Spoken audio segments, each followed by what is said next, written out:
yeah, this is gonna be weird. Why? Because, well, we're on a new streaming platform, so it's gonna take us a little bit to get used to it. But welcome everybody to the Give It podcast for blurs, for nerds. If you have a fandom, you are most certainly welcome here. We are your hosts, the most Black Spartan, Tafara TV, Total Justice Gaming, guys. How do we feel on this much needed day of weekend rest? Starting to feel it, Mr. Krabs, but we got... Nope, there's an extra day this month. I have 14 more days of this, so pray for me. Well, we do appreciate the walkathon, especially with this man. I give it to Tafari for not only playing video games while on a treadmill, which you would think is easy. It's not, especially for some games. This man pulled out Dance Dance Revolution. If that is not a game that does not challenge you, nothing will. Joe, how are you feeling this weekend, man? A little snorty, but I exist. Oh no! Don't tell me you're coming down with a cold too. Nah, I have no idea. Okay, just making sure. But as you can see, guys, we are a little bit on the older side as we leveled up, so we do try to watch our language, but words do fly. At the same time, guys, we do show a lot of trailers and games that may not be suitable for young viewers, so viewer discretion is advised. Aside from that, welcome. Well, I would be remiss if we don't start with the first thing that everybody's been talking about that is very much needed on this holiday weekend. Daredevil's Born Again trailer was just released, and before I actually play this, fellas, any words that we want to go over first before we watch it in all its glory? Violence. That is all. Here's Daredevil and me. Oh, yeah. Weird about talking during. Yeah, we'll have to adjust that later. But for all those that haven't seen the trailer for Daredevil Born Again, here it is. Thank you for finding the time. Well, I will admit, it's not entirely unpleasant seeing you again. A lot of time has passed. By the look of it, you've come up in the world. I could say the same about you. The mayor serves his city. I can see you're not entirely convinced. Can you blame me? I can't shake the feeling that you're gaming the system. Why did you stop being a vigilante? The line was crossed. It's hard to come to terms with a violent nature. Hating the power it has over us.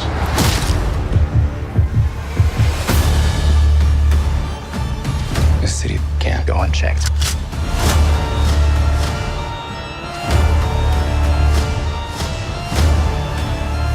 Sometimes peace needs to be broken. And chaos must reign.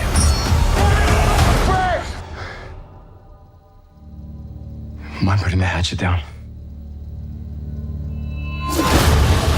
I was raised to believe in grace.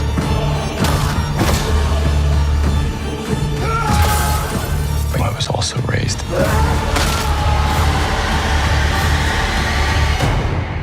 to believe in retribution.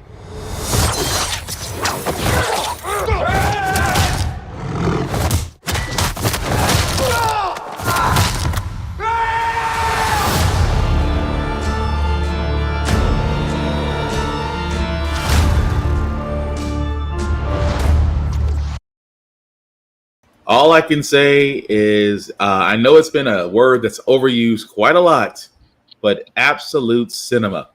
For all those that have known that was Marvel's Daredevil Born Again.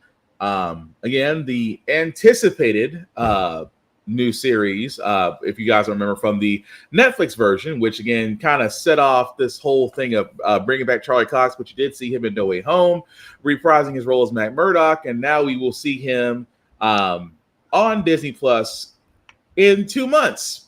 So, fellas, how do we feel? I mean, has the hype met its level? Do we have concerns? Let's hear them. Yeah, I'm happy we're keeping the Netflix violence. Very curious to see who all makes a comeback because I know they had to save the show from itself like 5 different times because apparently they tried to, well, I think kill off like everybody in the show. They were gonna get rid of Foggy. They were gonna get rid of Karen. I'm curious how much She-Hulk plays into this. Curious where we are MCU wise. Mm-hmm. What all from Echo might play into this because I thought Fisk was not supposed to be violent anymore. And then I know they got Muse, White Tiger, who I know a little bit about from Ultimate Spider-Man. That's so sad about him. Oh yeah. Chris told me about that. I didn't realize. But yeah, I'm glad I'm going in with a lot of familiarity. Yeah. Saw Bullseye in here. I'm glad Frank's back, but I need Luke and Jessica. I need Luke and Jessica. Danny, I don't know if him or one of his many. I don't know if him and the Iron Glocks will make a return, but we'll see. Joe? Well, I'm glad that they're doing the Chip Zdarsky Devil's Reign warrant run. I'm interested to see how they're doing that without the anti-vigilante stance and the lack of the full-on every supervillain is now a government agent and every superhero is back in the sewers again. But, we'll get to that when we get to that. It'll be interesting to see if it ends the same way with Luke Cage becoming mayor by the end of it. But that was my take from it. Agree with you. How that goes. No, agree with you fully. It is the Devil's Run. It is the Chip Zdarsky run. Forgive me for mispronouncing that. I was saying, and we also said this with Chris and the others on Blur's Eye View. And I said this does open the door kind of for a Defenders reunion, just because Jessica Jones could appear. Luke Cage, of course, I said this before, Mike Coulter has gotten irreparably silent since Evil has wrapped up. So if he is back in the fold, we'll find out then. I would just be really surprised also with Finn reprising his role as Danny Rand. I would like to see a different Iron Fist. Do I think it's possible? Yes. Won't know yet until March the 4th. But yeah. Oh, and Muse. I am so glad to see Muse. And I mean, don't get me wrong, happy to see White Tiger, but Muse is going to be Daredevil's kryptonite. And I can't wait to see what type of fight that is. But yeah, I got no issues with it. I'm looking forward to it. What you gonna say, Joe? I'm wondering if this is going to be what they did with Echo, where the PG version is going to be on Disney Plus and the rated R version is going to be on Hulu. I wonder that too, just because Daredevil. I mean, the Daredevil story they're telling is definitely not kid friendly, but again, neither was Echo. Echo wasn't kid friendly, but I wonder will they do that split, because I would like for them to keep, and I understand Disney, your money is toys, money is merch, everything else. And with Daredevil coming out March 4th, you guys want a slew of things that you're trying to advertise and sell off.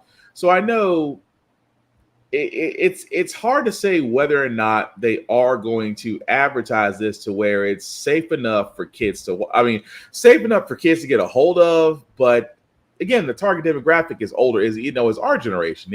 We want the grittiness, we want the turmoil, we want the actual infighting. Because I mean, let's be honest, Matt Murdock is doing more fighting with himself than he is with other people. And we get to see Frank, which we wonder where the Punisher has been all this time. So I want to say they'll keep the violence, but I don't think they're going to risk enough, because let's be honest, if it wasn't for how Werewolf by Night was taken, if it wasn't how Echo was taken, I don't think Daredevil Born Again would have been given this level of brutality. I don't think they would have been given it successfully, but that's just me. But either way, it just, the trailer sets up to where I want to watch it. And against Mr. DeForio, please, sir, don't change. I want to hear at least when I was a boy. I need to hear that monologue at least 5 times during this run. That's all I'm saying. I'll say the diner looks like it's whatever. It seems like they were fighting the same people from like 2 different or in the Mhm. same place in the beginning. So Yeah. it seems post whatever scrap they were into the dinner, but it's like it seems that whatever rage they took out of him in Echo is like he can't channel it when they're having that diner conversation.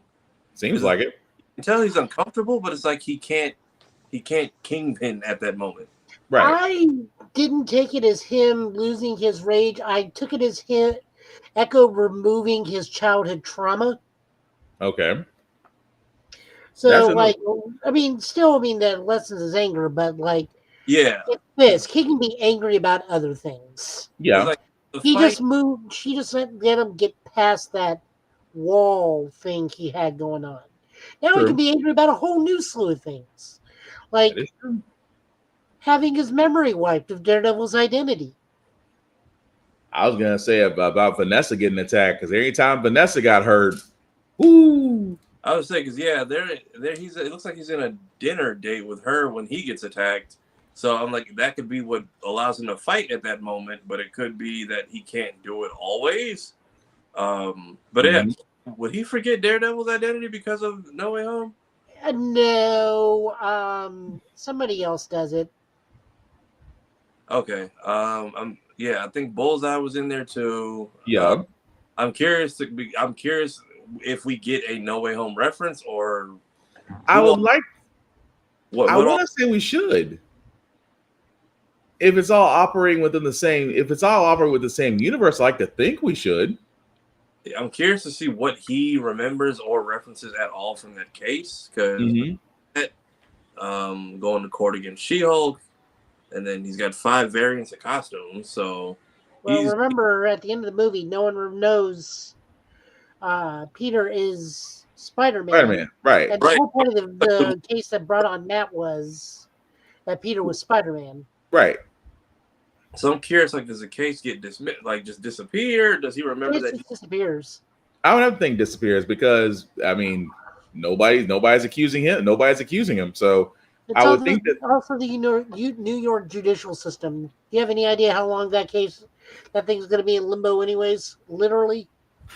I mean, it's a fair point, but I don't know. It's just I think it is a lot of unanswered questions that will have to be addressed. But I do want to see how they do handle the No Way Home angle because if they want to fix their current, if they want to fix the phase, everything has to connect properly. But Because for me, they still seized all the Stark assets, which are then being used in Miss Marvel. So I'm like, what all went with because of Peter, and what all gets undone because he. Like, I'm curious if he's just like, yeah, I had to represent Spider-Man once, and he just mhm. memories are just someone in full costume. I mean, and the thing that leads up to Armor Wars. So Armor Wars and Ironheart. So somewhere along the lines, that all has to make sense. But I'm hoping they don't try. I'm really hoping they don't try to do it in the first episode.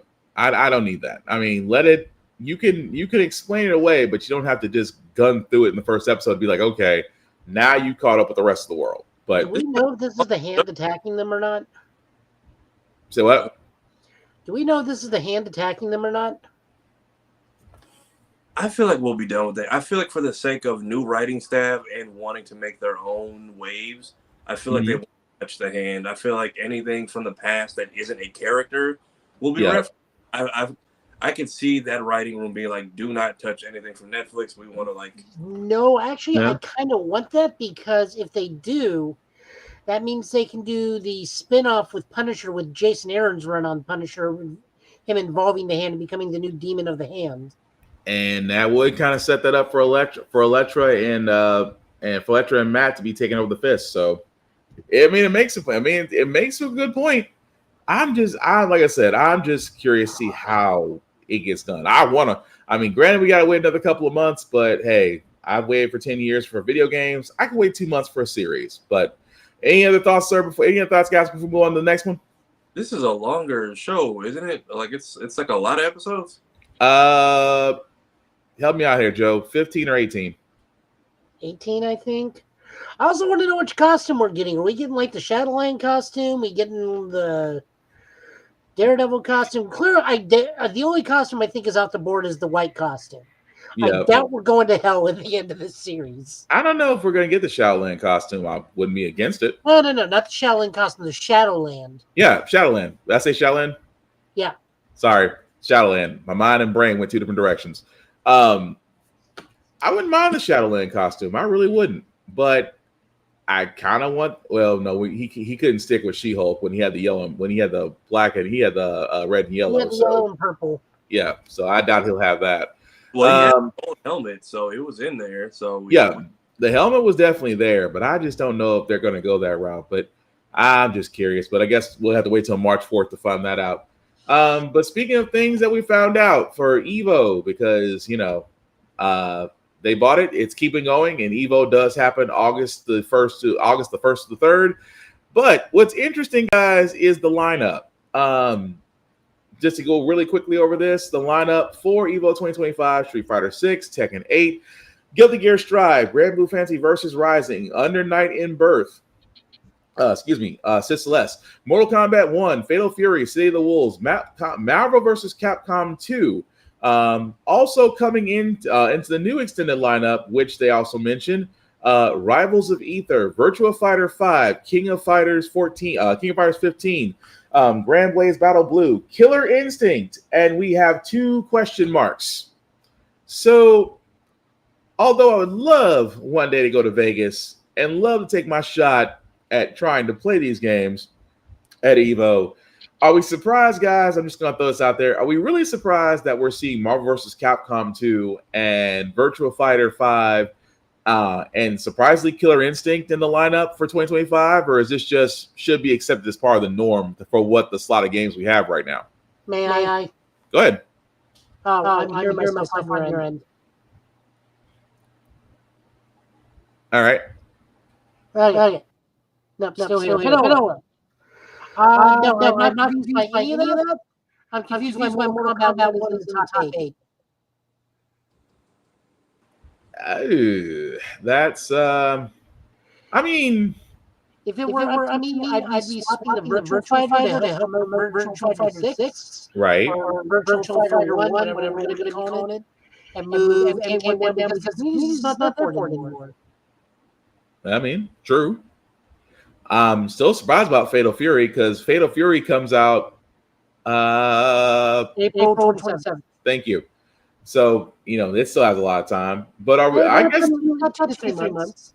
I mean, I know it has a lot of time, so I'm getting that between April and August. It's still a lot of time.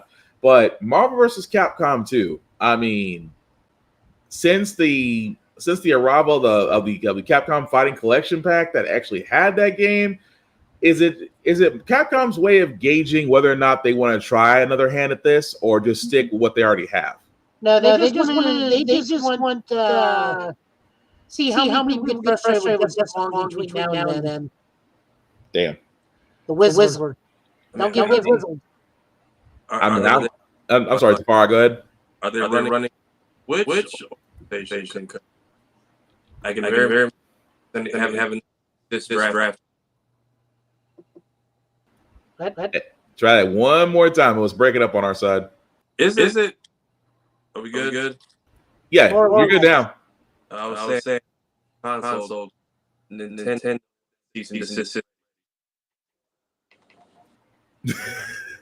I got bits and pieces of that. So Nintendo sending a cease and desist.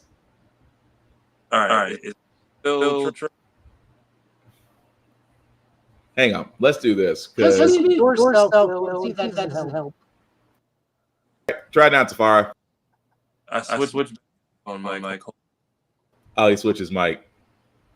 All right. I hear myself believe, but whatever. Nintendo not played on. Okay. I too fast cuts. Is it better now? Yes. Yeah. For some reason, I realized if you talk too fast with that up, it like the words can't catch each other and they cut each other off. I don't know why it does that. No, you're good. But go ahead. My whole thing. I was just like, I'm curious, especially competitively, if people are going to be pissed if they announce only one console for that. I could also see Nintendo saying, "I dare you to put us in there under our console for MVC2," and Mhm. cease and desist like pre-drafted just because. But yeah, people have never stopped playing MVC2, so I'm not shocked it's up there. And once again, the Smash players are outside knocking on the door, asking if they can come in. Pretty much. Much like ordering a well done steak, they have been politely yet firmly asked to leave. I was gonna say, so what happened with Smash that it's just like Mortal Kombat gets into these tournaments? Nintendo does not want Smash to be a competitive game, Right, and right. because Evo is like purely Sony owned, Nintendo will not allow them to do Smash on huh. main event stages anymore. So Nintendo still being a dick. Yeah, Yep. Things never change. But especially with Smash being so popular, but Nintendo, I mean, come on, guys. We're literally about to talk about the next thing that involves you guys, and you're still just wanting to be dicks. Especially with the fact that the next video that we're talking about is the Switch 2, which was announced. And I'm gonna be honest, I don't know if Nintendo's been trying to follow Apple, but they might need to go ask for some pointers. And what I mean by this, people, is what how can I put this so nicely? Just watch.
Yeah. So that was Nintendo's first look at the Nintendo Switch 2. Obviously, some things have a little bit bigger. Joy Cons are a little bit are updated. It looks like the screen is a little bit narrower, but the connection wise, they have changed. Bright colors, bigger screens. Um, no notices of games except Mario Kart being played on it. Fellas, That's not entirely true. say what? It's not entirely true. I mean, we saw Mario. We saw Mario as far as backwards compatibility. But with that being said, guys, and I'm just going to throw this out there: was this underwhelming, or we just like saying, "Here, guys, here it is. Here's Switch 2. We're going to talk about it coming April. Be happy, I guess." Or is this just a failed marketing act? I mean, I certainly miss the stop in the middle of a basketball court and pickup game to play the Switch, but you know, Mm. or all those teenagers in a loft that no one could afford in New York. Ooh, Kira could probably agree with you on that. I mean, you know, I maybe just, all of them they'd be able to afford it, but you know, that's about it. I mean, Or what- I'm just saying it's just, It's and just a Steam Deck. it just, I just feel like it's under. I mean, compared to when the original Nintendo Switch came out, I mean, compare that commercial to that trailer. It just feels like night and day. It's like you guys had a perfect opportunity outside of showing us the hardware that you could have turned around and said, okay, here's the games that you can play on it. Is it backwards compatible? Absolutely. Which we've been asking for since the original Wii. We've been asking for backwards compatibility, but not really saying, not really showing anything, just saying that it's possible, and just a nice little clip of Mario Kart 8 on the Switch 2. It just feels like a miss. It just feels like a swing and a miss on this one. It's like your I don't next. think they had any choice anymore. I think So- that they just kept getting leaked and leaked and leaked where Nintendo just like show it. Yeah, that was a very here man damn type of presentation. Right. I also it could either it's going to be an upgraded Mario Kart, if not a new game, because there was 24 players on screen versus the normal 16 or Yeah. Well, it's like 12 to 16. yeah, so room and enough data to run 8 more players online or locally. So, but also I was shocked that they even went with the title. I feel like they didn't even want to call it Switch 2, and they just got tired of everyone saying that and just went with it, because they've never numerically named anything. It's always been like just one and done as successors. I think outside of GameCube and the N64, it's but NES, SNES, Wii, Wii U, Game Boy, Game Boy Color, Advanced, Micro, SP, DS, DS Lite, 2DS, 3DS, 2 and 3DS XL, Switch, Switch OLED, Switch Lite, and they're like, all right, fine, Switch 2, since that's apparently what y'all are going to call it anyway. I just think need it's to see. because there's no real innovation with this one other than it's just a beefier console. Pretty much. It's kind of like we're looking at Switch Labo Deluxe. If you remember what Labo is, Yeah. congrats. Yeah. And I Yeah. also don't think they're doing too much with the amiibos anymore either. Like someone's like, "Where's the amiibo ports?" Like They're stepping away from them. Yeah, I think the dock is bigger, so you can't put you can't mix and match new and old switches on it. I'm curious to see if the cartridges are slightly different, and that's what keeps if that's what keeps people from putting, or that's what makes the games basically exclusive. And again, it still feels like you said, a beefier console, not anything new. So it's very much, are we getting new games, or are they just going to be beefier versions of what we have already? Because Mario Kart 8 is still a Wii U title that we just got a complete edition of on the Switch. And I'm curious if they are going to drop like a Smash Ultimate Deluxe where everybody's on it. And then they like kick Sakurai out of bed and say, technically this is a new game, make more DLC. Here's how I look at this. Is the beefier console allows third-party companies to be able to put their games on Switch. And that's what I was going to say. If they're going to do a direct, that's fine. I would do a partner showcase first, because your games run perfectly. I said in my reaction, I need to see how a Mortal Kombat game runs on here before y'all try to get anyone's money, because that has been your Widowmaker for the last like 3 consoles: the OLED, the Switch, and the Lite. That's fair. But like I said, it's just, you had a perfect opportunity to really show something. Now, if it's innovations in the Joy-Cons, okay, cool. Innovations in how to connect and how to play, okay, great. We do know for the most part that as far as storage goes, storage seems to be the same. You know, whether you can still, I think they're moving to I think still using micro SD cards, so you can still kick up your storage to about 1 terabyte, 2 terabytes. So at least that's still there. but it's like, give us something to be excited about because you're about to probably put a $400 to $500 price tag on this machine. And outside of backwards compatibility, I'm going to be honest, it's not worth it. It's not worth the half a stack. It wouldn't be worth for the half a stack just for backwards compatibility alone, in my opinion. But again, it's like I just feel like Nintendo, like we all said, Nintendo was like, y'all kept begging. Here it is. Now you know it's coming out. We're going to give you the rest of the information a few months from now. I just feel like Nintendo could have done better. Yeah, well, this could have waited to the actual direct in a few months if that's going to be the case.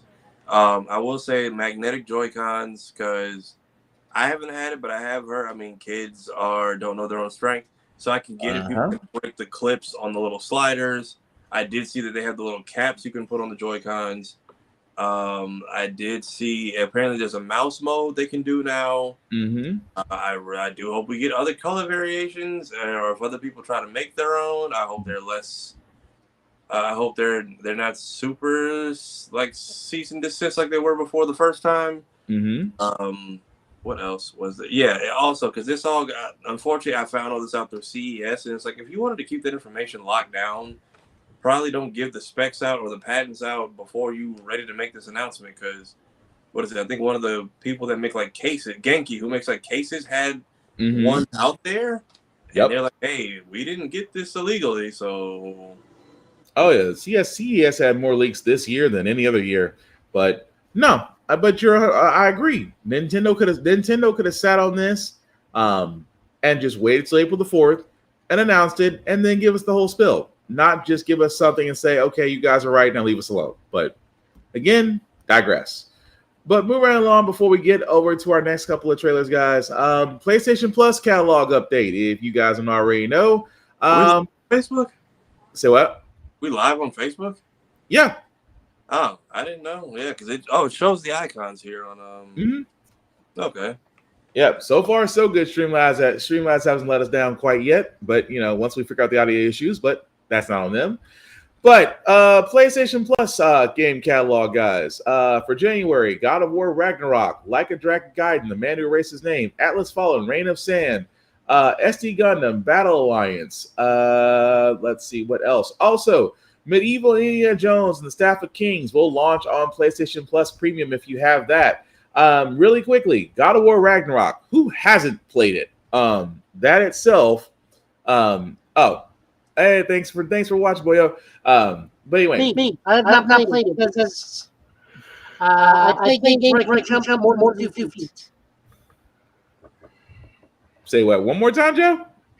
I have not played it yet because I played games where I jump more than 2 feet across rivers. Oh, you gotta play Ragnarok. At least for the story alone, you gotta play it. I got Gundam Alliance. And I'm telling you, you're missing out on a great story. I have YouTube specifically on robot cases. Still saying it, but Like a Dragon Gaiden, The Man Who Erased His Name. Played this, loved it. If you played Yakuza Like a Dragon, you will not miss out. This is definitely worth playing. Within that same vein, to play as Kamazo Kiryu, again, fun. I think it took me almost a good 2 weeks to finish it, but yeah, it definitely is not lacking content. Atlas Fallen, Reign of Sand, played it. It's not bad. It's a nice little fun banger if you got a couple of days. Really not a bad story, but gameplay was definitely fun and has some challenges. I will admit that wholeheartedly. SD Gundam Battle Alliance. Well, I was gonna say what I asked Joe about that one. I haven't played that one. I assume it's good. I haven't really had a bad Gundam game. Joe, have you played this? Played the demo for it. Third-person hack slash. It's also really fun and messes with the timelines. So it's one of those also dream battle scenarios. Gotcha. Okay. This one I can't say. Sayonara Wild Hearts. Anybody in the room played this one? No. Okay. Never heard of this one, but if you have in the comments played it, let us know. We would like to know your opinion on this. Good lord. Anno Mutationum. Never heard of this one either. So again, if you've played this in the comments, let us know. Orcs Must Die 3. That's always fun to play, no matter what platform you're on. Citizen Sleeper. Never played this one either. I think this is a narrative-driven game that came out. I want to say I remember this about 3 years ago. I When it played came it. out. Say what, Joe? I played it. How do you like it?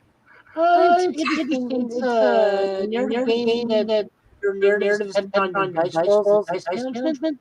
Gotcha. Okay, that's nice to know. And Poker Club. Why? Because it's poker. But like we said, Indiana Jones Staff of Kings, not the current game, the Great Circle, which is currently available on Xbox Game Pass if you want to play it. But for PlayStation Plus, Indiana Jones Staff King will be available. Medieval 2 will also be available. So really, for this entire month of January, not bad games. If anything, for at least for those top four, I know are all great games. Joe can definitely tell about Battle Alliance. I say Ragnarok. If you ever get the chance, you should definitely play it. Atlas Fall, Reign of Sand, definitely fun, definitely worth playing. Of course, The Man Who Erased His Name. I cannot stress that enough, how fun that is to play that as well. But still not a bad haul for this week. But guys, any thoughts on that? I know the free tier, I forget what the third one is. They have Suicide Squad, which, I mean, go ahead if you want to. I downloaded it just in case. I don't know. Maybe I'll do a drunken stream in like 5 years. And This the is terrible, which I've heard is like very like low energy requirement, but just a very entertaining, like mess with your head type of game. Mm-hmm. So I remember, and I guess they have the Ultra Deluxe Edition, which I didn't know that game had DLC. So that one I've heard is very much worth picking up and just playing when you have time to just kill. Yeah, makes sense. Joe, anything else you want to add to the haul? No, I'm good. All right, cool. So if you do got PlayStation Plus, check it out. You will not be disappointed with those kind of hauls. I actually like those picks. But moving on to Street Fighter 6. Why? Because Mai's gameplay trailer has came out, and certain people, incels, may have had an issue with the physics. But either way, if you haven't seen the gameplay trailer, here it is.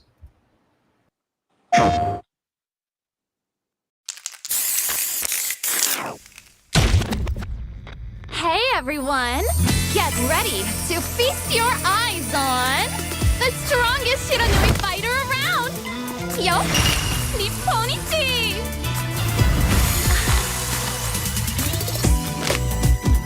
Show me what you have. I'm not gonna lose. Round one.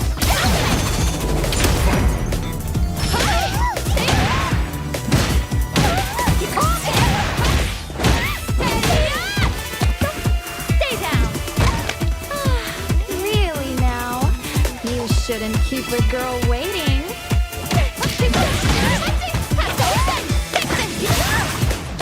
Watch your head.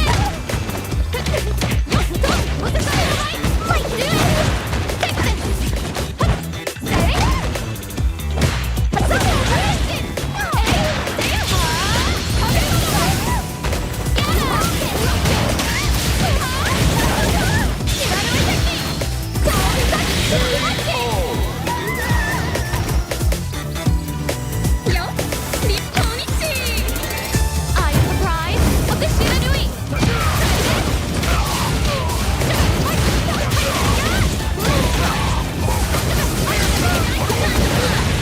The secret of the Shiranui.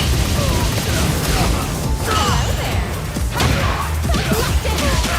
You're mine.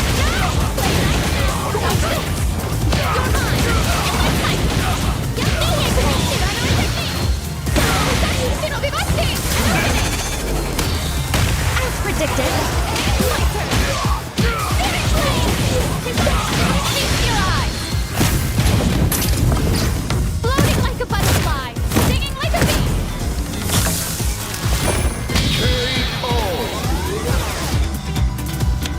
Hey, what are you looking at? Up here.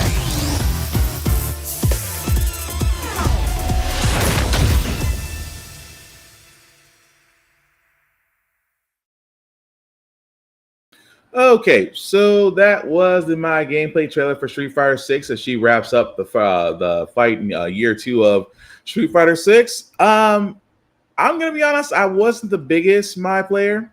What's wrong, Joe? You muted. Elena finishes up the season. Oh, right, Elena. Thank you. Sorry, I forgot about how the year works. Thank you for that. But I know I'm not the biggest mod player, but Joe, I guess I should ask Gary, is this gonna be one of the ones you're gonna try in Street Fighter 6 when you're streaming, or? Oh yeah, she's basically Terry, where she is every iteration of Mai in one version.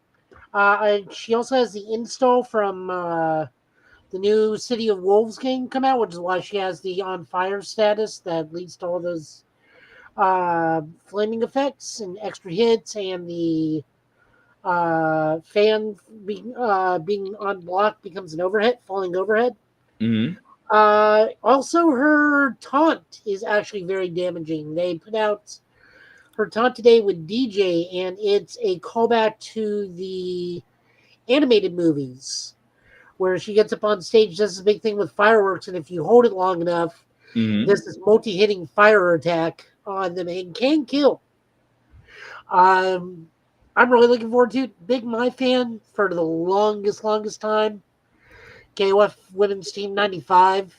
Okay. Since then, so I'm really looking forward to it. I think she looks really good. Everyone complaining that her jump is floating. It's like, well, it's floating for a reason because you have options in the air. Mm-hmm.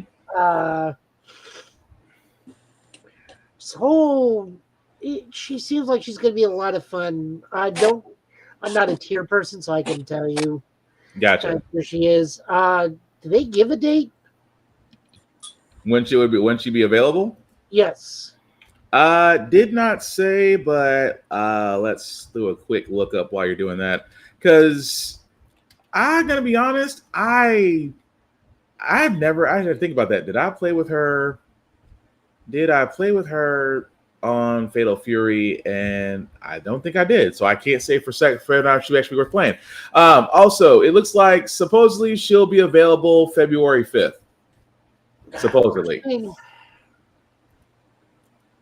Supposedly February 5th is when she'll be available on Street Fighter 6. What you do in between packing? Yep. But Tafara, any thoughts on mine Street Fighter 6? I mean, she seems like an interesting character. I was just shocked at all the damn discourse once this. Just like it's a character on a roster. Is it really that damn deep? Just don't pick them. Like that's how I feel about people getting angry about fighters getting added to certain games these days. Like at least with Smash, we had like reasons because franchise fandoms. This is just people being annoying. Well, she was purposely excluded from Smash because of how she looks. Yeah, right. People can't behave themselves. Pretty much. That's why I was saying. That's why I was saying a lot of incels were like, "That's not the same Mai." I'm like, you were the ones that came from DOA looking for new content. Let it go. Unfortunately, they came from DOA where Mai was probably at one of her best iterations. Fair, but no. I like I said, I still can't wait to play. That's still on my back order list for Street Fighter 6. But just as a side note, I'm sorry. Go ahead, Joe. Also, there's rumors of Super Street Fighter 6 coming out this year. Would not be surprised because I mean it's popular, although it may not be popular right now because of I understand certain rollbacks and buffs. So a lot of people are not really happy with 6 right now. But I mean, there's gonna be a lot of people playing that at Evo this year. Every time I fight an Akama, it still goes back to SpongeBob. How many times do I have to teach you this lesson, old man? There you go. I actually saw that episode, and I immediately thought of that conversation. More time we got to teach this lesson, old man. Oh, that's still funny. But other trailers that we do got, guys. This one for Mortal Kombat 1, because well, we already know there's not going to be a Mortal Kombat 2, at least not following this vein. That decided to show us Conan the Barbarian. And yes, who you think it is actually voicing it. But yeah, let me know what you think.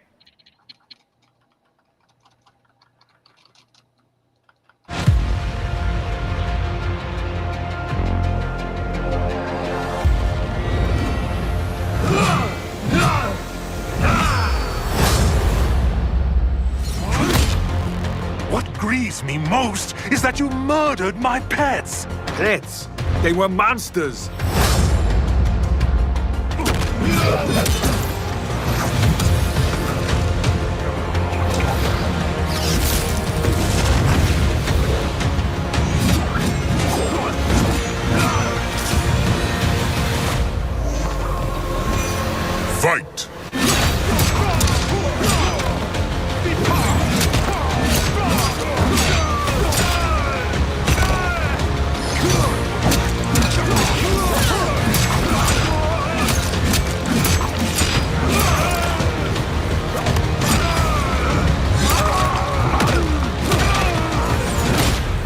Finally, another swordsman.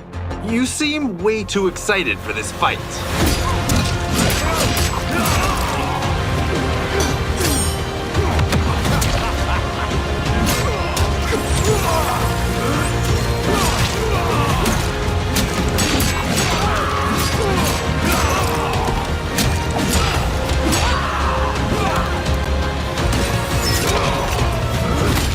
Beware of Shang Tsung. He is a snake. I know what to do with snakes.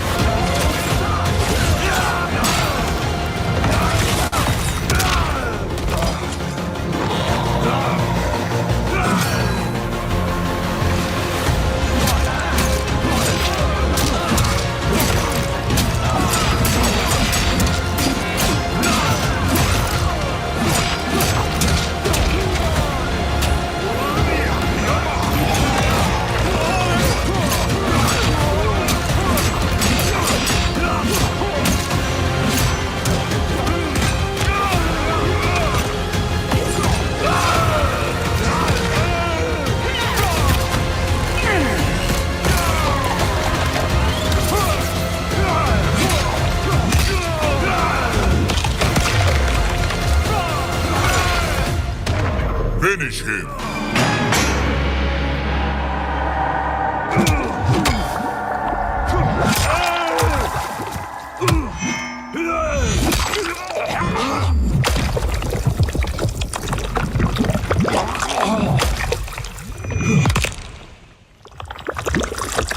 Fatality. Conan wins. Flawless victory.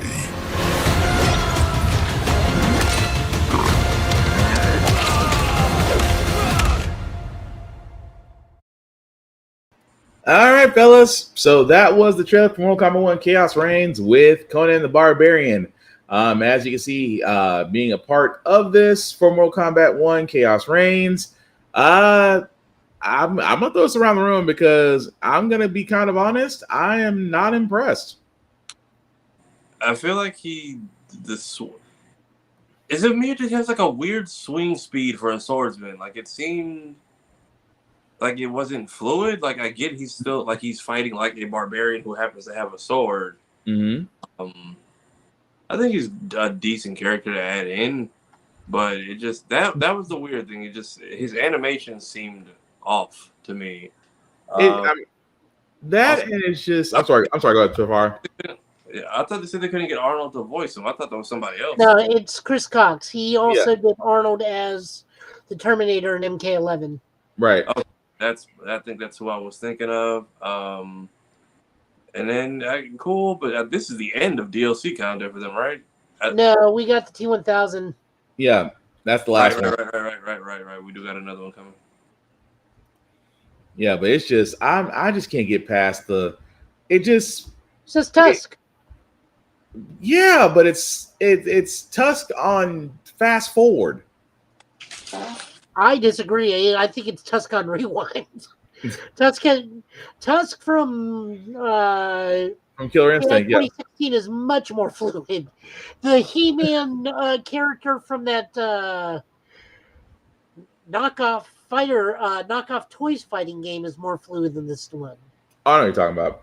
I just can't. It's like, okay, I didn't expect a lot of a lot of moves for Conan the Barbarian. I didn't expect it, but it's like, no offense, NetherRealm, did you guys even try? Well, there's not really. You got to think about it. This is how I think about it. Mm-hmm. Those movies, Conan does not do a lot in those movies in terms of fighting. Like he takes 2 swipes, and the dudes are usually dead. True. You don't have that big of a move list to go from. But he also uses more than just his sword in his hands. I mean, incorporate some type of creativity is what I'm getting at. The smart thing to do would have been to incorporate the Conan from Conan the Adventurer, the animated series, where he had more things like the shield, the Phoenix and the shield. Mm-hmm. Had like call out his buddies, like the chick with the ninja stars or the dude with the star metal staff or whatever. Yeah. but But like I don't know. It's it weird. just, I'm just gonna be honest. It's like how in the blue, it's almost like it's incomplete. I got an incomplete feeling. It's like this is what you guys had described together because Mortal Kombat 1 after Chaos Reigns, that's pretty much it. But it's just like this doesn't inspire confidence in those that paid for the season pass and the combat pass. That's all I'm saying. That's why I don't believe Mortal Kombat needs to be in the top 8. It's just not in a great place. It really isn't, and I hate to say that. That's why I'm a little bit afraid to see what T1000 is going to be. I hate to say that, although T1000 should be a lot more creative, just because you're a living metal exoskeleton that can do any type of form you want. Or they can just rip off Glacius's move list. Also, that too, but yeah, that too. But it's just, I'm just like, wow, this is what we got from NetherRealm, which usually gives us some surprising fight characters. But I mean, you even made Ghostface look good, and Ghostface is just you know what? Let me leave it alone. I'm just saying, NetherRealm, you can do better. But speaking of other games that we're getting at, guys, because we do have a couple more trailers before we get to our episode reviews. Bleach: Rebirth of Souls, as it's getting closer to that coming out, decide to explain its combat system, and you don't have to play all of it, right? Because this is like a 6-minute video. Nah, I'm gonna stop it at 3 minutes because I kind of have a bone to pick with this. Bless you. But for all those who haven't seen it, Bleach: Rebirth of Souls, this is the explanation of the fight system.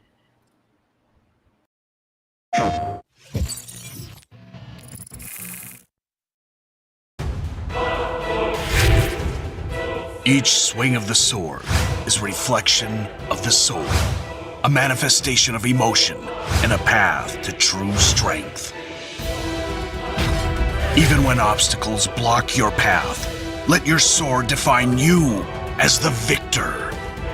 With your resilience, overturn the tide of battle. It is time to grip your sword, sharpened only in the heat of battle.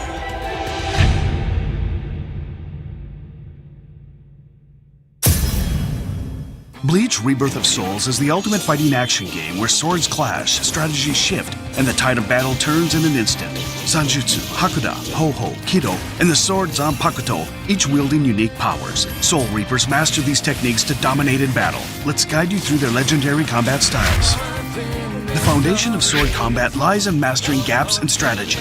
Choose your actions, attack, guard, or breaker by carefully observing your opponent's movements and maintaining the perfect distance. Each action is part of a three-way deadlock, so use them wisely to exploit openings and unleash powerful combos. Your ultimate goal? Deplete your opponent's Reishi health gauge and claim victory. There are two types of combos: the quick attack combo for rapid strikes, and the flash attack combo for devastating power. Each character's sword has a different gap, strong action, and speed. So it's important to judge how characters can succeed in attacking at a favorable distance.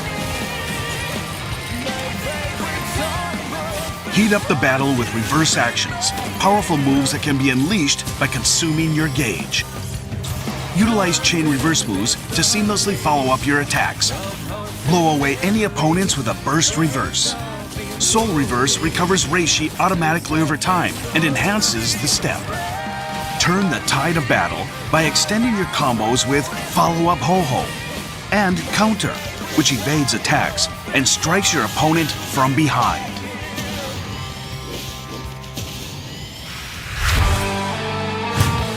To secure victory, you must deplete your opponent's Reishi and destroy their entire Konpaku, their remaining life force. Deal enough damage and you'll unlock the powerful Kikon move, capable of destroying your opponent's Konpaku. Mastering the flow of the sword fight and successfully executing the Kikon move will be the key to your victory. Even if your opponent gains the upper hand and your Reishi and Konpaku are weakened, there's always a chance to turn the tide of battle. Fighting spirit builds up as you battle, allowing you to activate the awakening state, unleashing a powerful reversal reminiscent of the intense battles in Bleach. Awakening boosts your stats and alters certain characters' actions, unlocking new potential in the heat of battle. Kikon Channel is triggered by accumulating more fighting spirit while awakened. This unleashes a more powerful Kikon move, capable of reversing the situation with a single devastating strike. This thrilling reversal action is the ultimate highlight of Bleach Rebirth of Souls, where every battle can turn in an instant. Okay, so I'm just going to stop it right there just because that it goes to the advanced battle system. It's really just repeating itself at this moment. So I'm just going to leave it at that. But the reason why I say I have a bone to pick with this is I don't mind. What the hell they're talking about? No, not just that. not just that.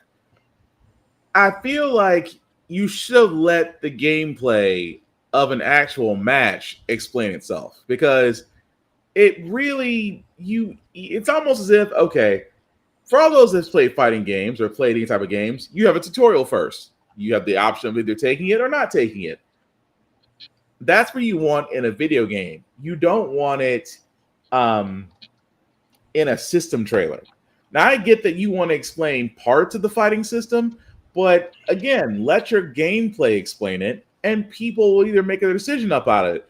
If you kind of explain it to the point to where you kind of sound like Ben Stein, you kind of put people to sleep. And don't get me wrong, I love Bleach, love the mangas, love 1,000 Year Blood War, love the animes, love the OVAs. I just think that for advertising Rebirth of Souls as the next game under the title, you could have found a better way to explain the battle system. That's just me. But what do you guys think? He said a lot of things. I didn't retain most of it. My point. Okay, so I just said Willow trailer. This is from Bleach Heat the Soul 6. Let's look at this real quick compared to what we just saw and see if we understand it better, even though it's utterly in Japanese. I love how you just said the other part of it. Hang on, give me a second. That was funny. I'm sorry. That part was funny when you said it. Heat the Soul 6 with slight combat. Heat the Soul 6. What do we say there? Is this Heat the Soul? This game is Heat the Soul 6 just on steroids. Yeah.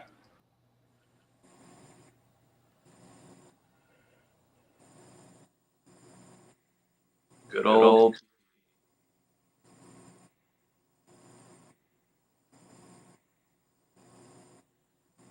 Bleach!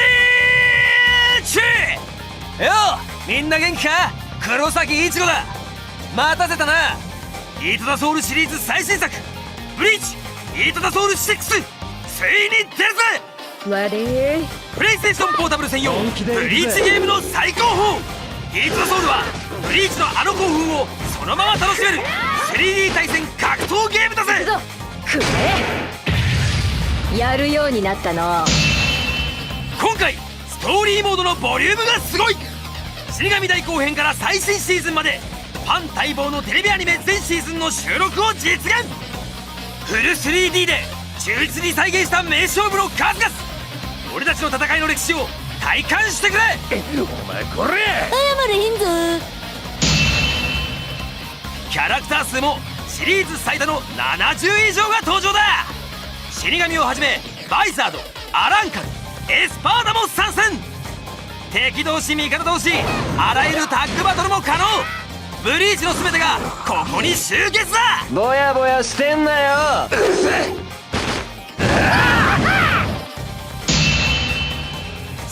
さらにやり込み要素も大充実。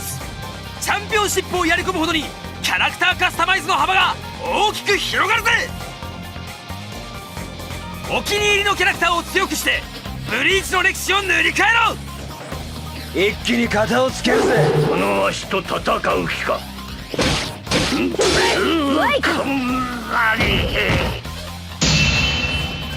ヒートダソウルシリーズが初めてというみんなには丁寧なチュートリアル、練習モードを俺たちが用意してるから安心してくれよ。全てのブリーチファンに送る最高のヒートダソウル、ここに参上。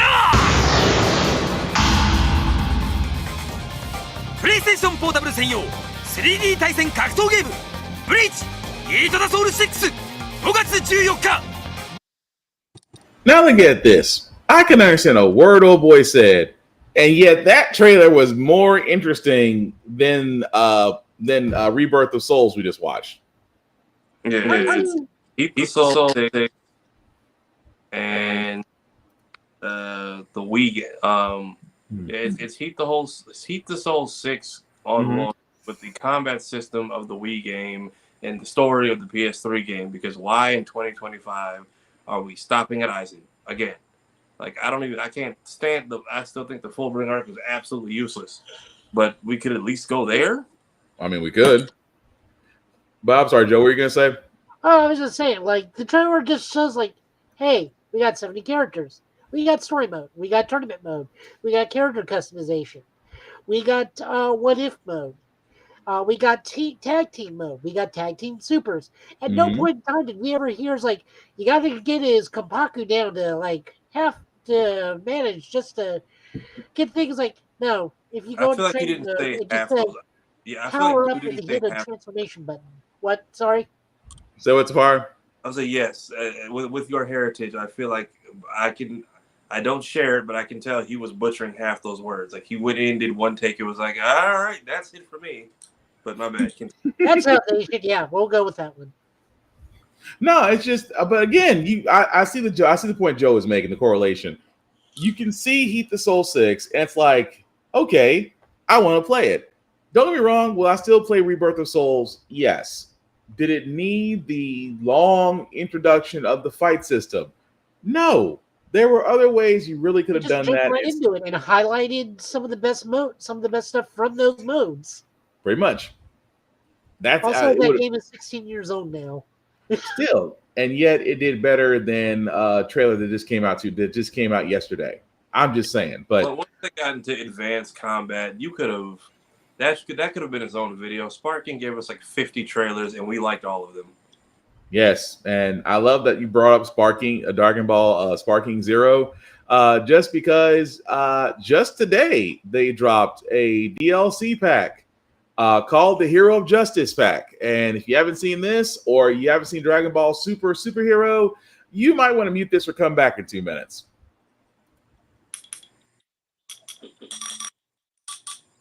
Damn these things. I will protect my family. A superhero never surrenders. Who are you? Yeah! Foul aliens, your wicked schemes, and now you better not have touched a hair on my daughter's head. A transformation? We planned for this contingency. The real fight starts now. I won't let you get away with this! All evildoers must be eliminated! It's do or die time! Looks like this calls for a superhero. Come on, do better! I was expecting a lot more out of you. Your upgrade is cute, but it won't be nearly enough to keep up with me. Let me show you my new upgrade. Shenron gave me quite a bit extra. This is mine! Full power! How can this be?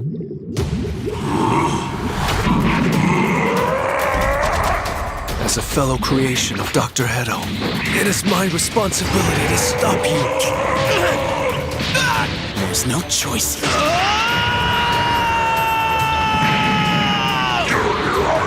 Was I a real superhero?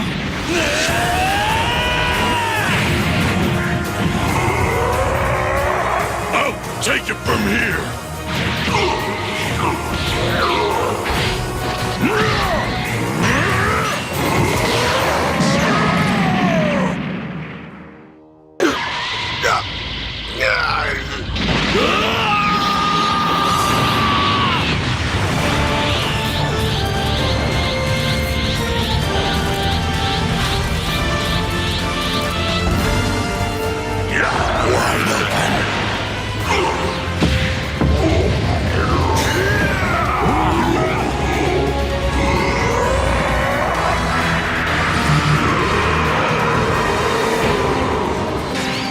all you've got?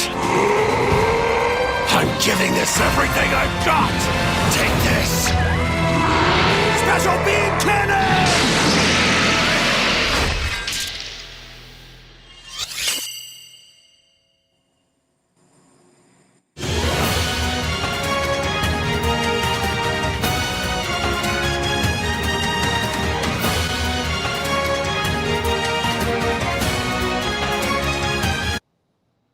Now, I want to stop it right there just because of the season pass.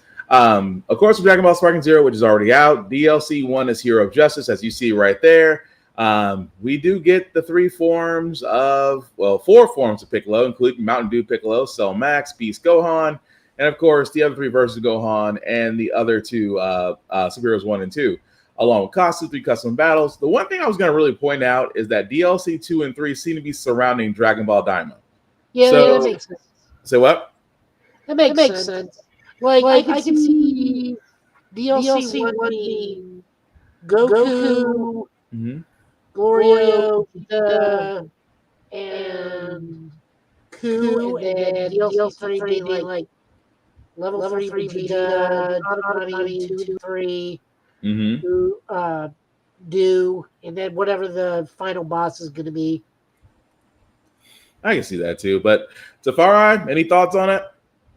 I don't know. I've always felt weird, even since Tenkaichi, where they call all the transformations a separate character. I'm like, that. It's we're getting like 5 people, not whatever 10 or whatever the hell they listed up there. But it's decent. They said it was coming. At least the rollout is decent for it. I respect that much.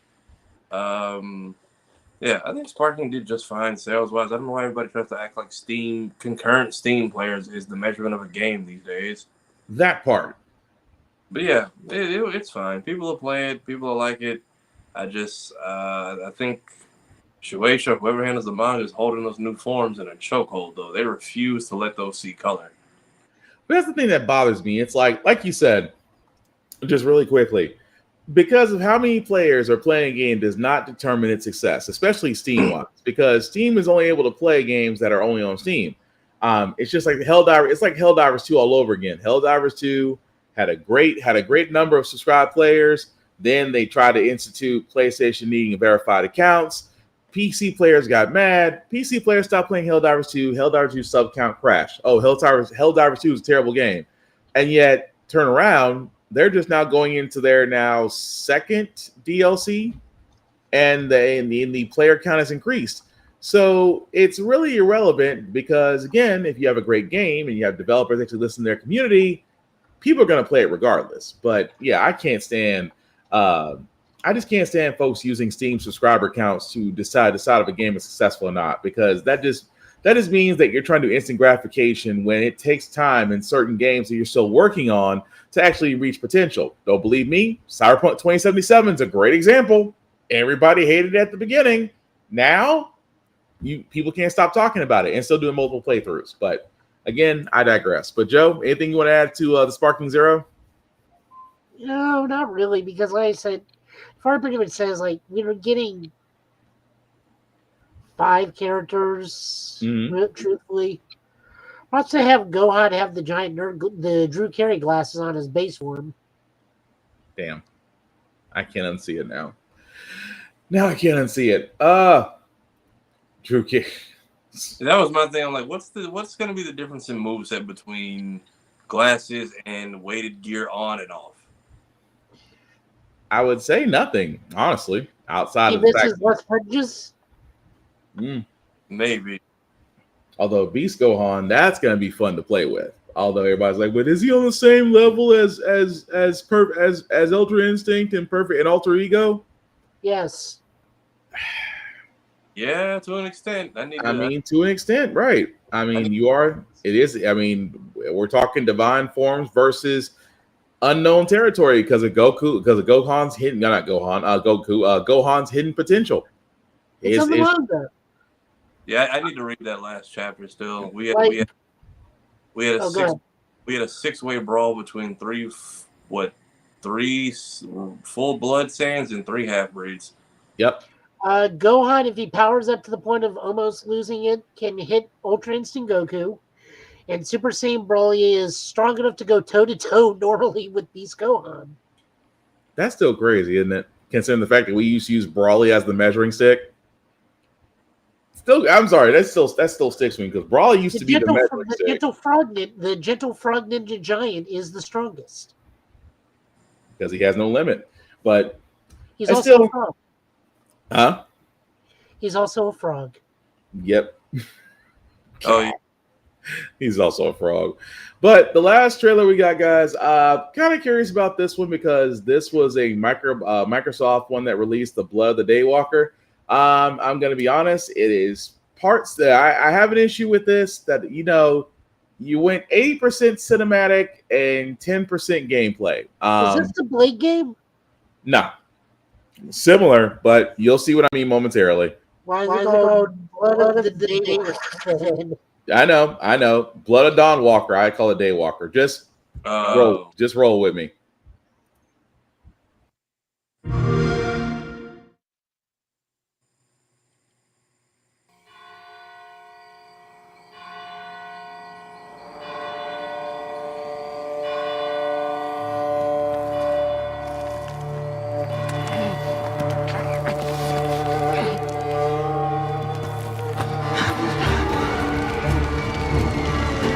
Must be here somewhere.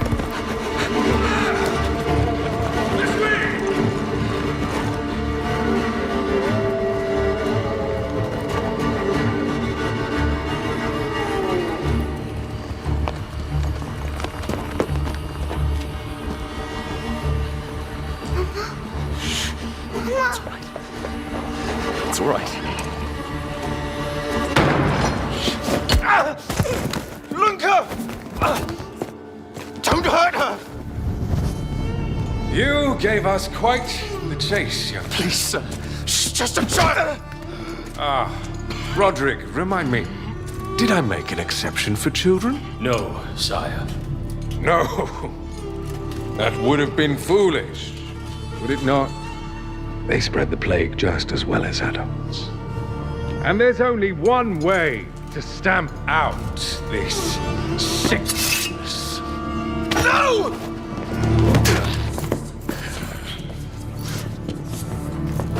Not just a runner, but a fighter, too. Had we met under a different moon, things might have ended there.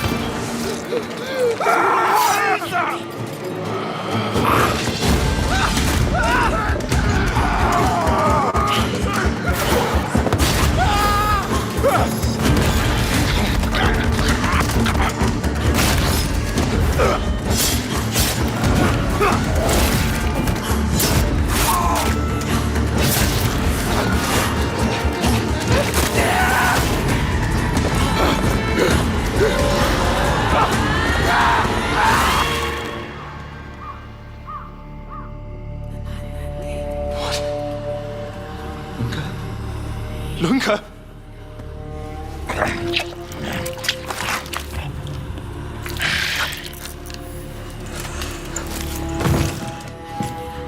My sister. She needs help. Fast. Please, let us pass through. I beg of you. Please. Please.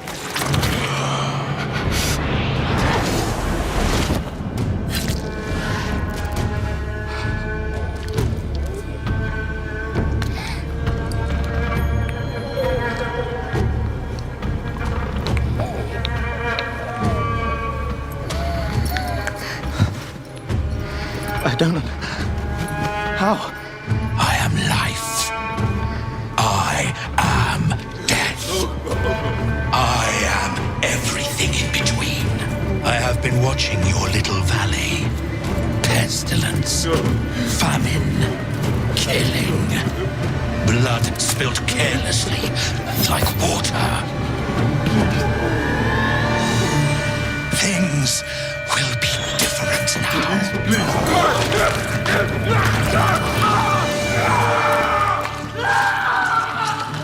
For all of you.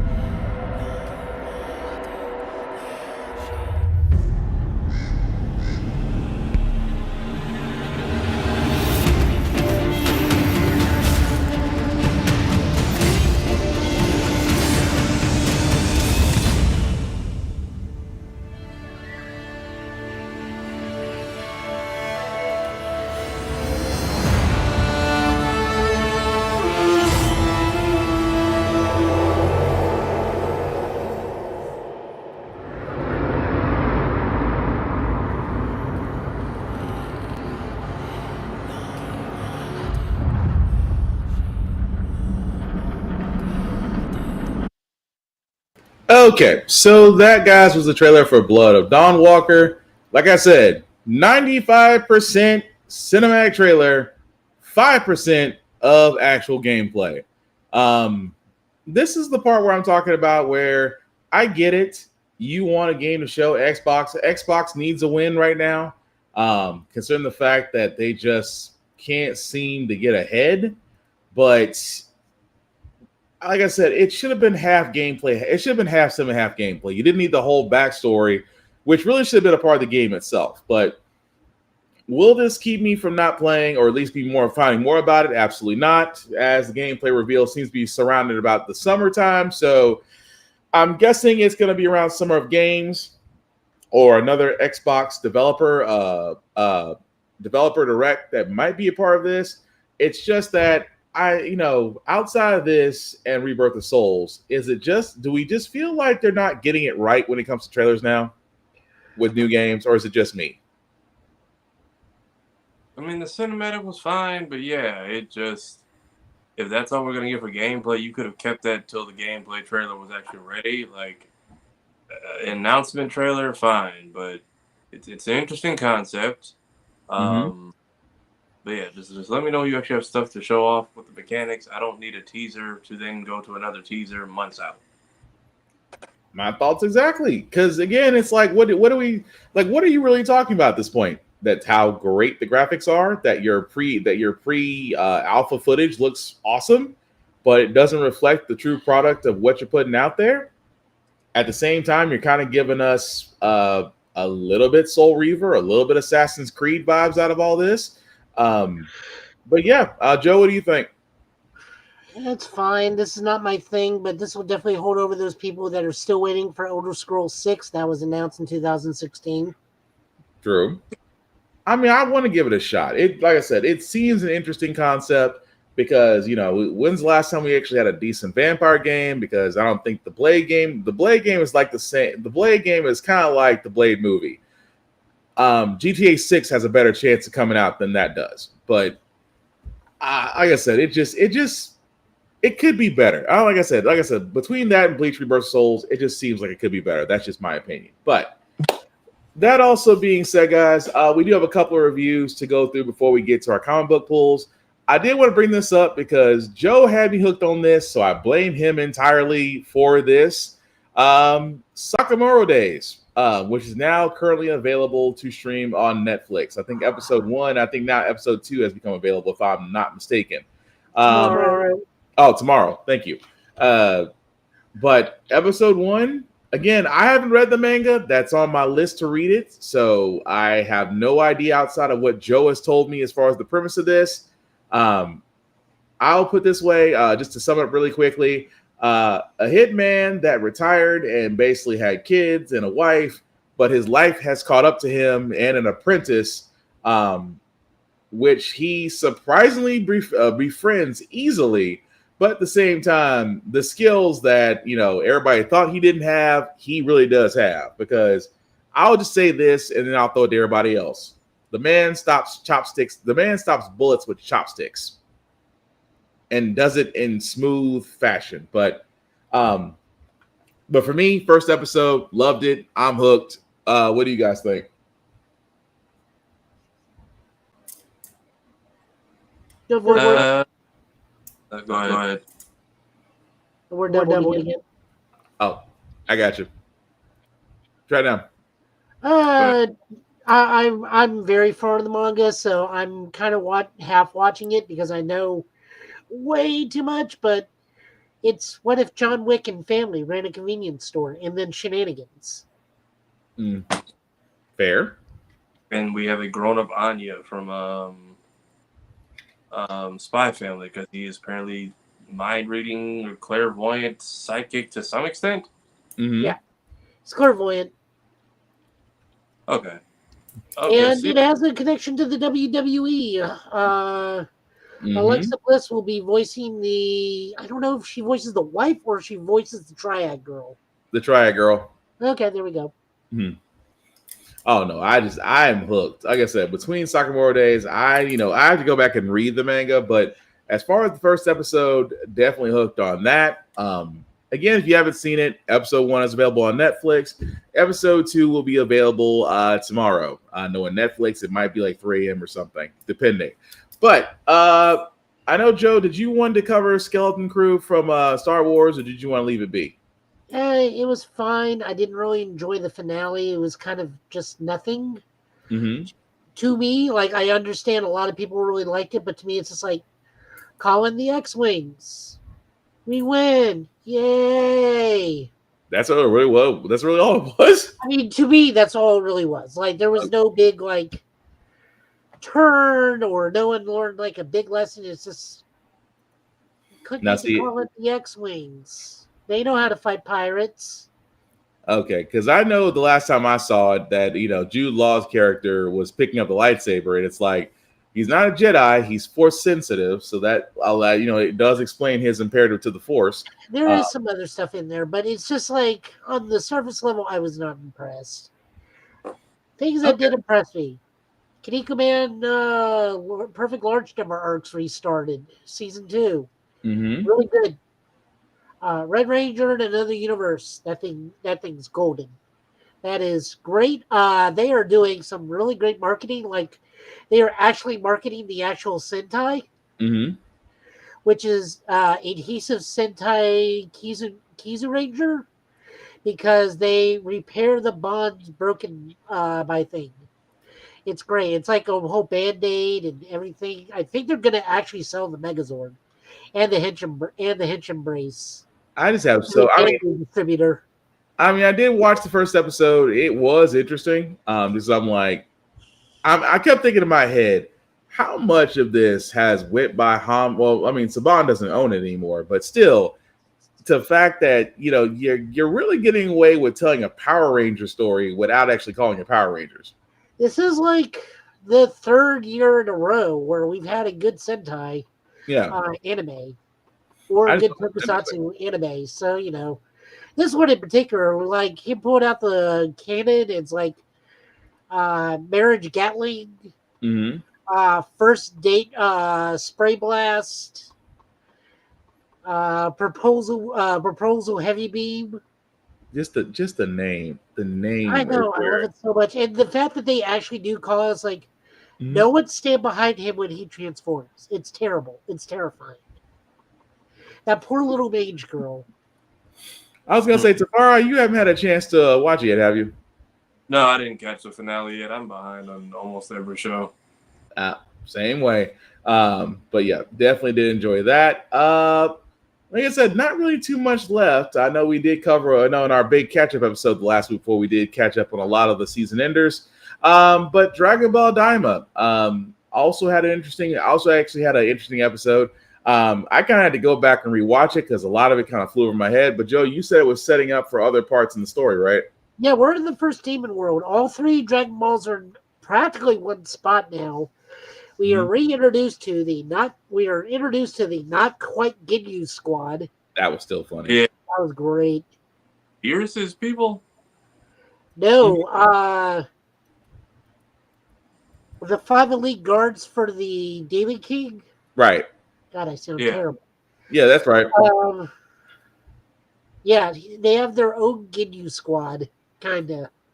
The poses were kind of close. That's almost there was a few choice poses that were real close. They were really on the nose with that. But still, it was still a good episode. Like I said, it's one of those things you have to catch. Outside of that, fellas, any other show recaps we need to cover or things that you guys have seen? Not that I've seen. I know a lot of people have been. Castlevania Nocturne finally dropped. Oh yeah, yes, I have to start watching that tomorrow.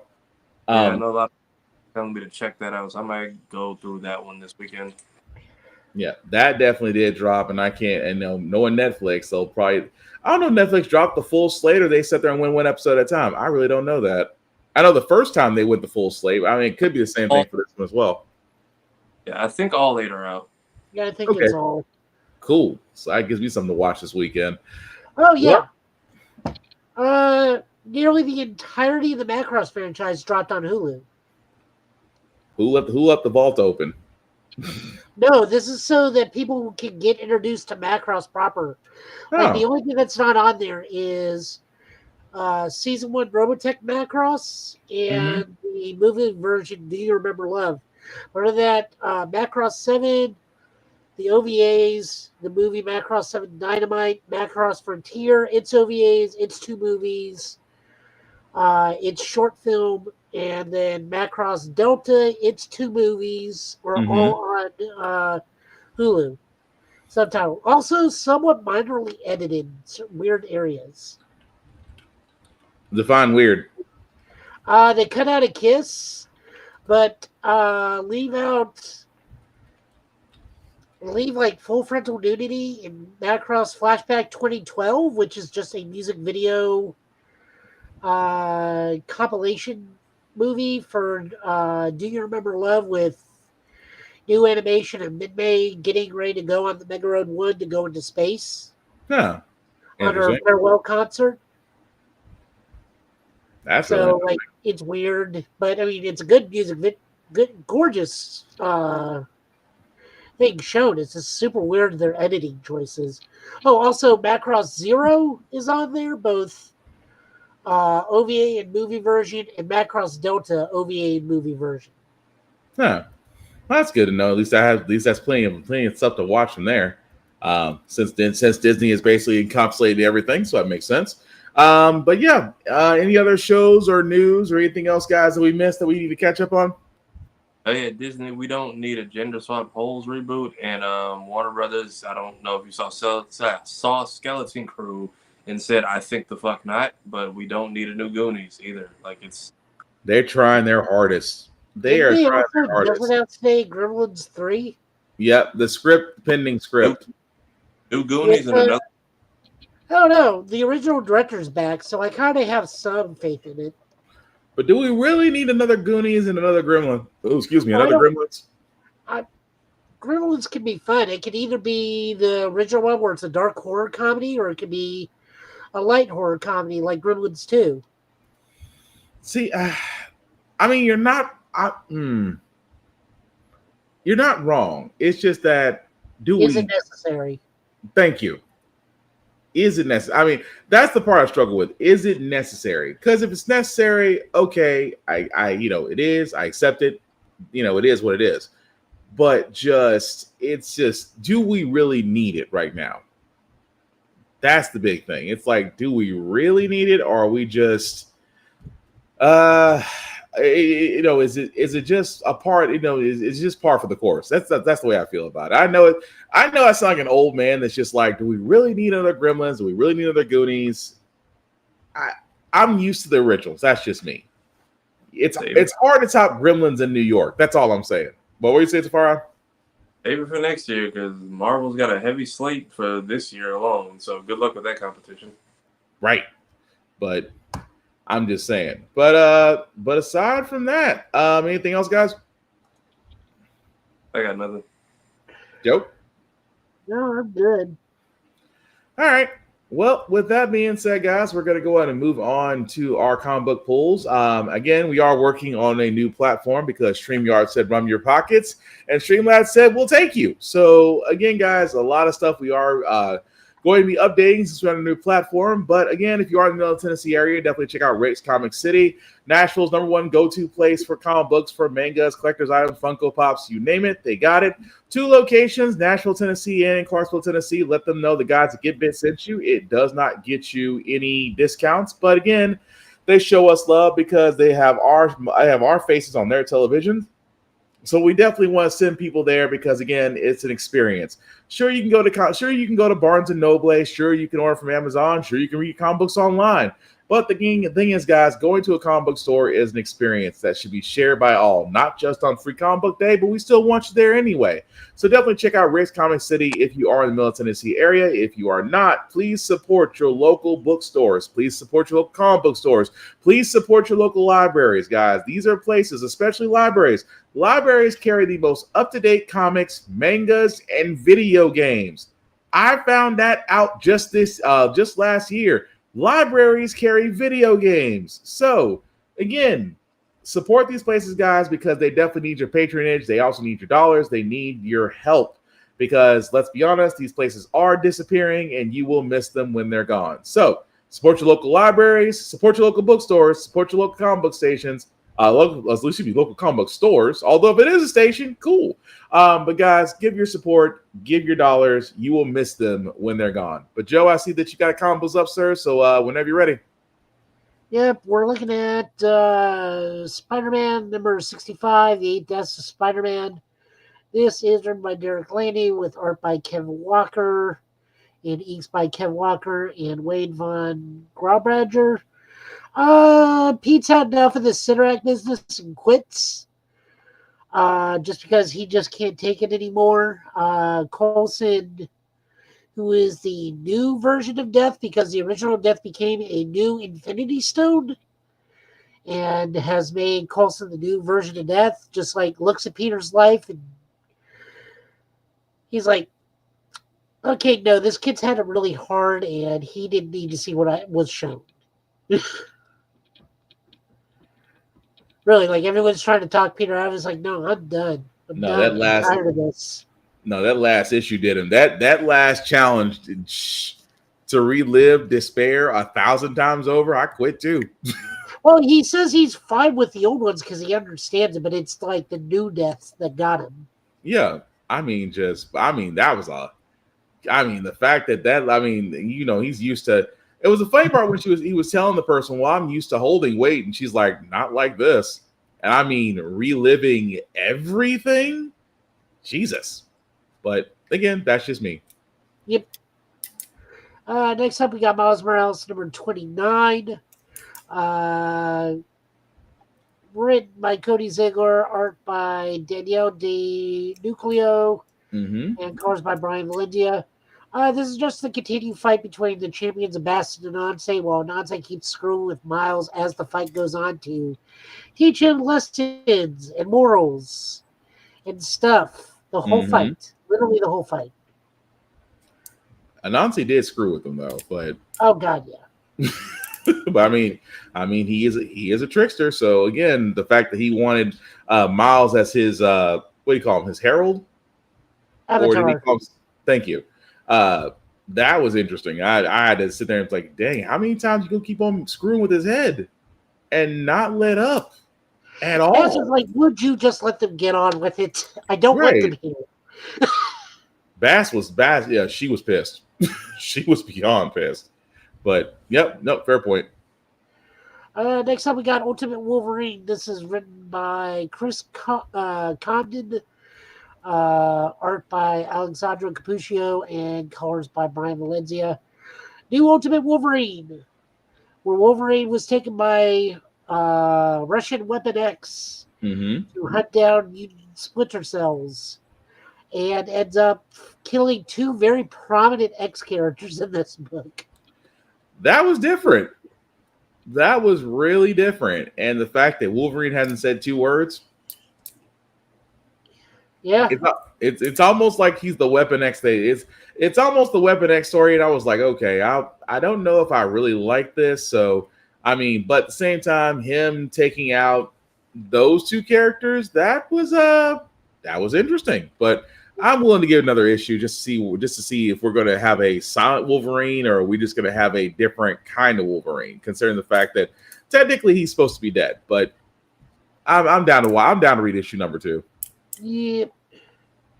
Also Wolverine, but this is Laura Kenny Wolverine. This is written by Erica Schultz with art by Giada Belvizio and colors by Rachel Rosenberg. Laura runs into Elektra, and they are trying to track down a mutant being taken hostage by anti-mutant groups. Because this particular one is a bomb-type mutant, so they wanted to use it for a terrorist act. I really enjoyed it because I like seeing Laura teamed up with Elektra. Yeah. It's just a good dynamic. Although Elektra was kind of given a let's run you through this hero thing because you got killing down, but let's try other approaches, which was interesting. But no, it was a good issue too. Uh-oh. No, I didn't blow my nose. He's back. Okay, you're good. Next up, we got Are we Storm. Say what? Are we minus a delay over here now too? Echo. I don't hear anything. No, we're good. Okay. This is Storm number 4, written by Mariwa Iodeli. Iodeli. Yeah. With also written by Lucas Wernick. With I have no idea who is drawing and who's art by Lucas Wernick and lettering by Travis Lanham. Let me think. What is in this? Storm goes to see Doom because Doom invites her. She has dinner because Doom apparently got her mother's gumbo recipe. Mm-hmm. We see just how many knives Storm can actually pack onto her. Doom gives Storm her powers back. A demon comes and immediately takes away, and then Storm becomes Cosmic Storm. Yeah, which was kind of odd.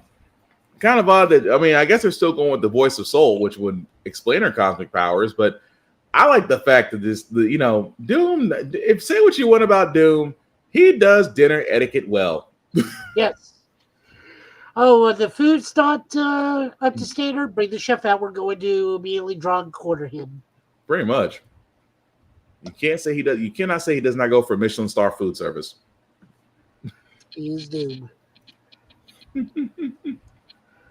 Rogue, the Savage Land. This is written by Tim Seeley with art by Zumila Scotto Ludovia. Caused by Rachel Rosenberg. This canonically takes place immediately after X-Men 274, where Rogue throws herself into the Siege Perilous. This is an old storyline, but we're filling in blanks here with this series. So this is just Rogue in the Savage Land. No powers, having to team up with Magneto and Kazar. I mean, don't get me wrong. It's nice to kind of go back and redo it, but it's like, I know for me, read it once, I'm good. Yep. And then rounding it out, we got G.I. Joe number 3, written by Josh Williamson, art by Tom Riley, and colors by Jordi Belair. Clutch is not dead. He is snuck into the Cobra base. Cobra Law tries to assassinate Cobra Commander. Cobra Commander has no problem dealing with the dude, which I love to death. Right. And Duke about just tries to get a big old drag out fight with somebody, and Stalker has to break it up. And then they have to go after a scientist. And then it's revealed we get next issue is going to be dealing with Tomat and Zaymart. That was still a good issue, though. The whole idea was really surprised about Duke's decision at that point, but I understand. I like that they're still befuddled by the fact that Cobra has laser guns. Right. And no one's asking questions about I kind of feel like I'm pulling out too far right now. Nobody's asking questions about the humongous Decepticon that's just sitting in their midst. No, remember Megatron's out and about in the desert. Oh, that's right. Megatron is loose. You're right. Megatron is loose in this one. But again, nobody's asking questions. Using laser beak as his eyes. That's still funny. Yeah, but that's all the comics for this week. All right. Well, thank you for that, good sir. And as we pretty much wrap this up, guys, again, apologies for audio or video issues. Like I said, we have moved to a new platform, so it might take a second to get the kinks out. We thank you still for rocking with us and for commenting, for letting people know this is live. We certainly appreciate it. Before we do get out of here, we want to let people know what we're doing. So first, I'm going to see if this is going to work. And it does. So Tafari, the man, the myth, the legend, Mr. Cardio, literally. Want to let people know what you're doing, sir? Yeah, I'm still posting pretty regularly on all my platforms. It's mostly just highlights of what I'm doing each day on stream, which I don't even know if I'll be able to get those anymore because TikTok is leaving. So I don't even know if I'll be able to get the proper format for that anymore. That's going to be interesting. Damn, that just hit me just now. But yeah, I'm live every day this month on YouTube, TikTok, Twitch, and Fanbase. Just doing a walkathon. I'm playing different games every day, running through the retro catalog. I've had suggestions for these last couple days: Sonic Shuffle, Battle Stadium DON, True Crime Streets of LA, Shadow the Hedgehog, Storm 2, Arkham City, Zash Belmondo Fury, War of the Monsters. Come back on the 20th. We'll be playing the other Dance Dance Revolution game I have, IGPX, Star Wars, the trilogy, the original trilogy, not the original trilogy, the first Lego Star Wars game with the prequels, and possibly a combo of Game Boy games on the N64. So we will give those a shot. I'm also doing farming for businesses. If anybody knows anybody, I'm doing 28 days of Black unboxings on for Black History Month. I'm trying to get a head start on it now. So far, I've had 4 people offer to participate, looking for another 24. So if y'all know anybody, feel free to say anything. Nice. Hey, it worked. I was worried that the screen wouldn't pull back in time. All right, cool. Joe, want to let people know what you're doing, sir? I sound awful, so we'll keep it short. Ultraman stuff with Tafari and giant stompy robot games like that to Titanfall. We will still do Grendizer once I get done with Titanfall. Out of that, planning to move, so not too much beyond that. Probably will look at mine in February. All right, nice. I sound like Kermit the Frog. Say what? You feel like Kermit the Frog? Kermit the Frog. Well, unless you start singing "It's Not Easy Being Green," go for it. I'm sorry, I was wrong. That was wrong. I apologize. But thank you for that, guys. Shameless plugging. I'll just keep this one short and sweet because, like I said, we're still doing with the audio. So if you're still rocking with us, we appreciate it. Blurredstation.com. Cannot stress this enough, guys. Please, this is a spot that is basically our table where our patronage, our dollars should be going to. Tubi is great, but Tubi is owned by the same guys who own Fox, and Tubi only got rich because of us. It's time we gave ourselves an upgrade.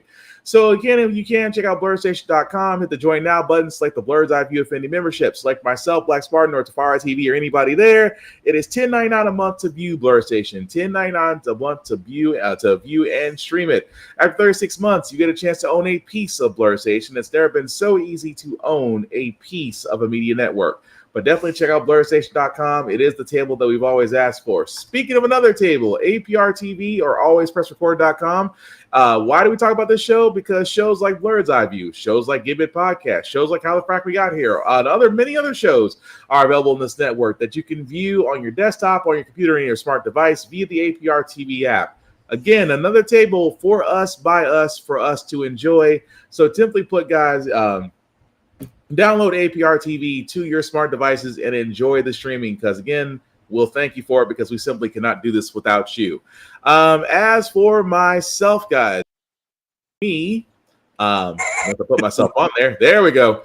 You can find me Black_Spartan615 on the interwebs. I usually do reviews on everything. Like to talk to everybody. Just don't be weird. I don't feel like I don't want to have this whole blocking thing.